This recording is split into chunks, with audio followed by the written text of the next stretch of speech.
தொடர்ந்து நம்மோடு மூத்த பத்திரிகையாளர் திரு துக்ளக் ரமேஷ் அவர்கள் இணைகிறார். வணக்கம் சார். வணக்கம்.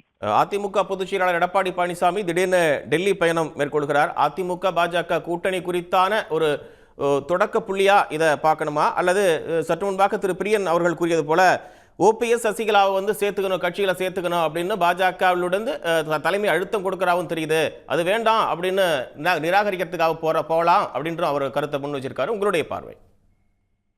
யூகங்களின் அடிப்படையில் நான் எதையும் கூற தயாராக இல்லை.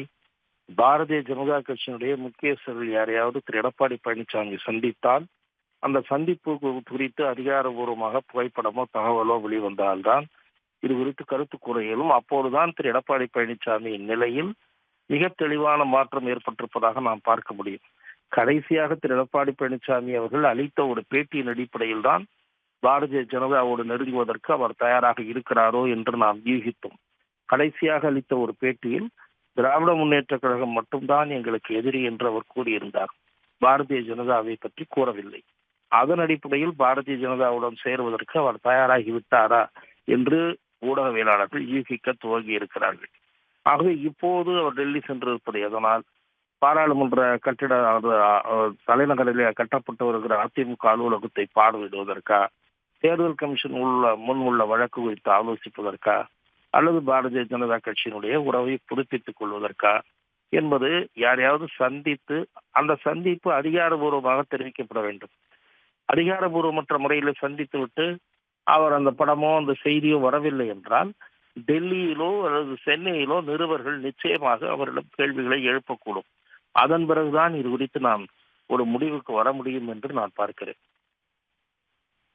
இப்போ ஓபிஎஸ் அவர்களையும் சசிகலா அவர்களையும் கட்சிகளை சேர்த்துக்கணும் அப்படின்னு அதிமுகவில் இருக்கக்கூடிய சில தலைவர்களையும் 2ஆம் கட்ட 3ஆம் கட்ட தலைவர்களுக்கும் ஒரு விருப்பம் இருக்கு அப்படின்னு சொல்றாங்க.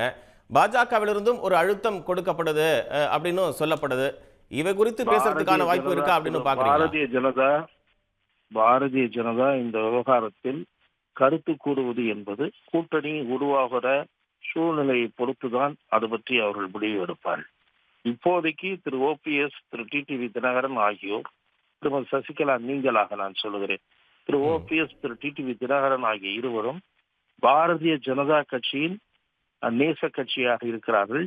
இன்றைய தினம் பாரதிய ஜனதா கட்சி நடத்துகிற இஃப்தார் விருந்தில் முறைப்படி அழைப்பு அனுப்பப்பட்டு 2 பேரும் பங்கேற்கிறார்கள். ஆகவே கூட்டணி சமயத்தில் தான் இவர்களை இணைத்துக் கொள்வது பற்றிய பேச்சு வரும். இவர் போய் அது முடியாது என்று சொல்வதற்காக போகிறாரா என்பது யூகத்தின் அடிப்படையிலானது. திரு எடப்பாடி பழனிசாமி டெல்லியிலிருந்து திரும்பும் போது டெல்லியிலோ சென்னையிலோ விமான நிலையத்தில் நிருபர்கள் நிச்சயம் அவரிடம் இந்த கேள்விகளை எழுப்புவார்கள். அதன் பிறகுதான் நாம் எந்த முடிவுக்கும் வர முடியும். உடனுக்குடன் செய்திகளை தெரிந்து கொள்ள சன் நியூஸ் பெல் ஐகானை கிளிக் பண்ணுங்க.